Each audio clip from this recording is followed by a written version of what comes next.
India आप तक समाचार, कड़वा लेकिन सच। रतनलाल सी बाफना ज्वेलर्स, जहां विश्वास ही परंपरा है। नमस्कार, मैं हूं आनंद शर्मा और आप देख रहे हैं इंडिया आप तक समाचार। अगर आपने अभी तक हमारे चैनल को सब्सक्राइब नहीं किया तो हमारे चैनल को सब्सक्राइब कर लीजिए, बेल आइकन के बटन को दबाइए ताकि नोटिफिकेशन आपको मिलती रहे। इन दिनों आरटीओ विभाग से संबंधित एक खबर लगातार व्हाट्सएप पे घूम रही है, जिसमें यह बताया जा रहा है कि परिवहन के पूर्व आयुक्त अविनाश ढाकने, जो जलगांव के जिलाधिकारी भी पहले रह चुके हैं, उनके खिलाफ और जलगांव के आरटीओ श्याम लोही, इनके खिलाफ जांच के आदेश एसीबी के द्वारा, एंटी करप्शन ब्यूरो द्वारा दिए गए हैं। मुख्यमंत्री ने ऐसे आदेश दिए हैं और एंटी करप्शन ब्यूरो जो है वो उनकी जांच कर रहा है। ये कितना गुप्त है पता नहीं, लेकिन अखबार में आया है, जलगांव के प्रमुख अखबारों में यह खबर आई है कि एसीबी जो है उसको जांच के आदेश दिए गए हैं वगैरह वगैरह। इस बात की पुष्टि करने के लिए जिन्होंने मुझे वो खबर भेजी थी, सुल्तान जी मिर्जा, आरटीओ विभाग से संबंध रखते हैं, उनसे बातचीत की मैंने और उनसे पूछा कि भाई आपके पास कोई इसकी ऑथेंटिक कोई कागज होगा, अगर जांच के आदेश ऐसे निकले हैं, अगर आपके पास होंगे तो मुझे दीजिए। उन्होंने बताया कि ऐसे कोई आदेश के कॉपी तो मेरे पास नहीं है, लेकिन आदेश निकले हैं और थोड़ा टाइम लगेगा, आदेश जल्द ही उन तक पहुंच जाएंगे। उसके बाद मैंने इस बात की पुष्टि करने के लिए एसीबी के ऑफिस में भी फोन लगाया। एसीबी का वर्ली में जो ऑफिस है उसका नंबर लिया मैंने। एक नंबर तो मैंने सुल्तान जी मिर्जा से भी लिया, जो नासिक का था, वहां पर कोई दीपाली पाटिल है नहीं ऐसा बता रहे थे। मैंने वर्ली में फोन किया, वहां पर मैंने दीपाली पाटिल जी से बातचीत करने का प्रयास किया, लेकिन पता चला दीपाली जी पाटिल जो है वो उनका ट्रांसफर हो चुकी है, अब वो यहाँ नहीं है, तो उनकी जगह मसोड़े जी आए हैं कोई। तो श्री मसोड़े जी से भी बातचीत की मैंने कल, और उन्होंने कहा कि आप मेल वगैरह भेजिए, मुझे तो ऐसी कोई जानकारी नहीं है कि ऐसा कुछ हुआ है, और हम लोग देखते हैं क्या है, आप जो अखबार में खबरें वगैरह आई है वो अगर मेल कर देंगे तो हम लोग उससे देख के आपको कुछ बता पाएंगे। बाद में मैंने वापस कम से कम 5-6 फोन किए, लेकिन मुझे कोई रिस्पांस उस पर मिला नहीं है। मेल वगैरह तो मैंने कर दिए। अब मेरे सोचने की बात यह आ गई कि अखबार इतने बड़े अखबारों में छप गई तो बिना ऑथेंटिक छप गई क्या?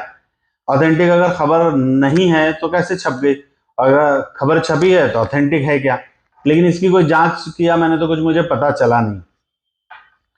अब अगर इतने बड़े अधिकारी के ऊपर मतलब अविनाश जी ढाकने जो आयुक्त थे परिवहन के, उनके खिलाफ अगर जांच के आदेश निकल रहे हैं तो ऐसा हो सकता है क्या कि डिपार्टमेंट को पता ही ना हो?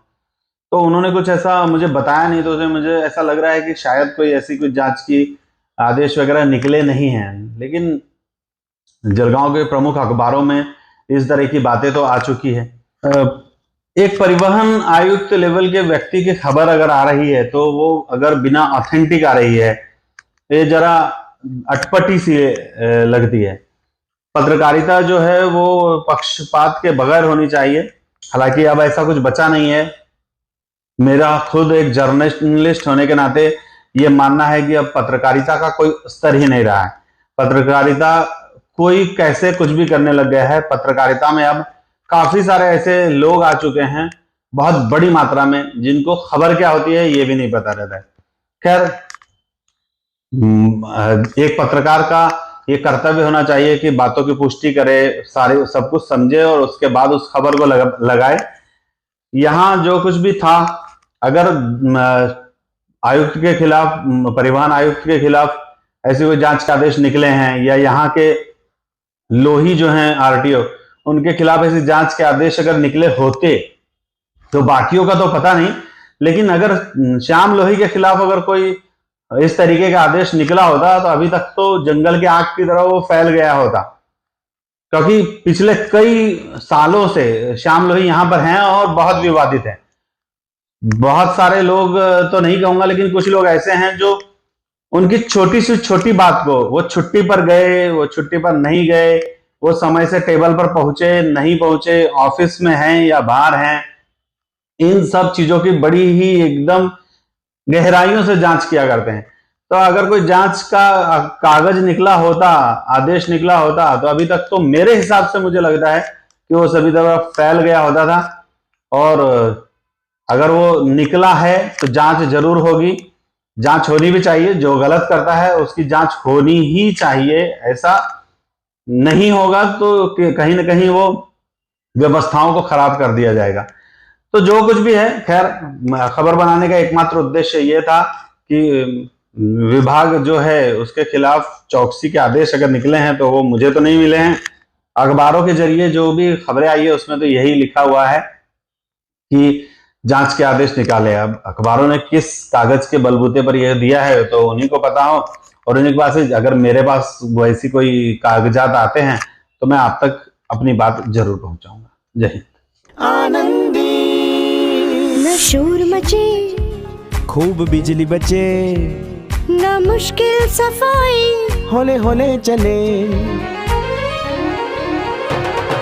आ गए जो अपने घर में, स्वाद आया है जीवन में।